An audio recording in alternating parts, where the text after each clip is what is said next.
In the Gospel of Luke, we read the story about Jesus healing a woman that had been sick for many years, and he gets in trouble for it. At that time, Jesus was teaching in one of the synagogues on the Sabbath, and there was a woman who had a spirit of infirmity for 18 years.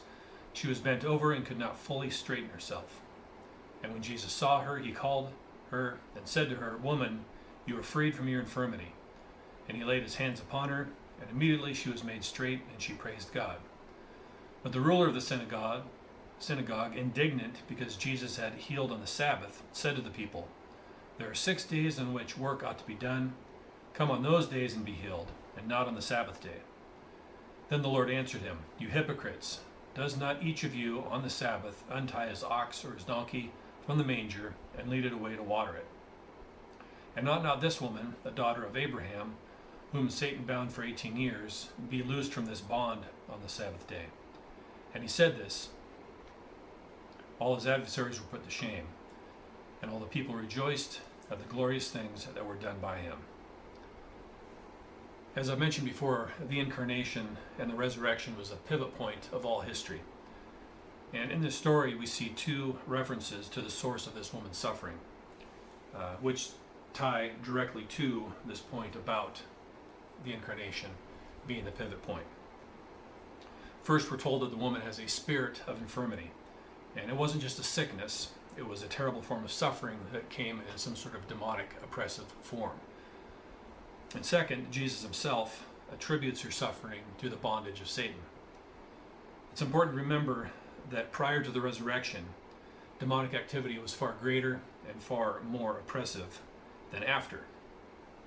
Jesus' death and resurrection completely changed reality. He freed mankind from the power of sin and death. Being part of the people of God in the Old Covenant, one could still suffer demonic oppression, but even back then there was responsibility on both God's part and man's part. So each man and God had covenantal responsibilities.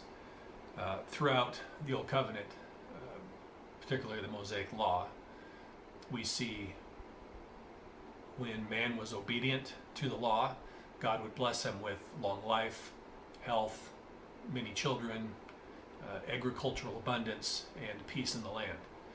But when man was disobedient, the opposite was true. He could not look forward to enjoying those blessings because he was not being covenantally faithful. Our relationship with God is two-sided.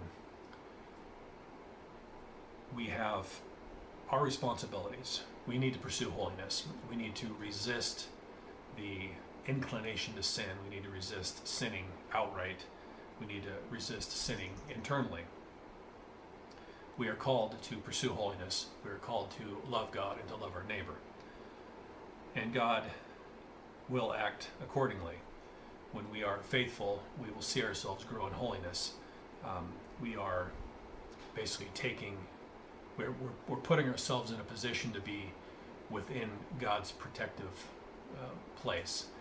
And even if things don't go like we want them to, if we have to undergo some sort of suffering, we need to know that these are happening because of God challenging us, pushing us towards even greater things.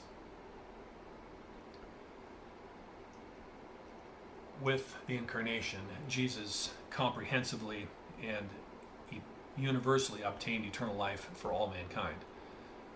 But each person is responsible to embrace that, to live it, to flee from sin, and to pursue holiness in order to experience that eternal life as joy. This passage from Luke shows us the difference between following rules versus living by the spirit of the law. At this point in time, the people of God were under Mosaic law, and they were required to follow it, as Jesus was as well. As Jesus summarized it, the law really means to love God and to love neighbor. In this incredible act of mercy, Jesus reached out and healed this woman, and he was acting in a spirit of love.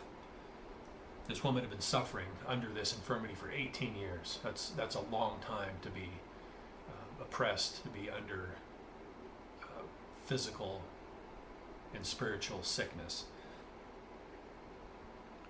So what was the response of the ruler of the synagogue? He was angry. He was throwing accusations. His concern was not mercy. His concern was not, oh, this poor woman, we should do what we can. But as Jesus pointed out, even you won't let your animals suffer thirst on the Sabbath. You'll untie them, which is a work. You'll lead them to water, which is a work according to the way the Pharisees interpreted Mosaic law.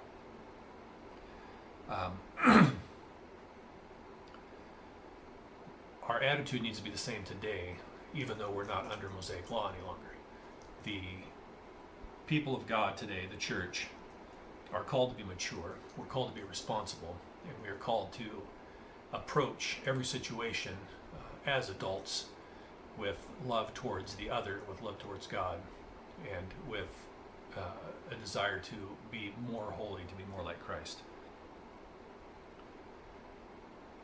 Interestingly, those who opposed Jesus were put to shame by his chastisement.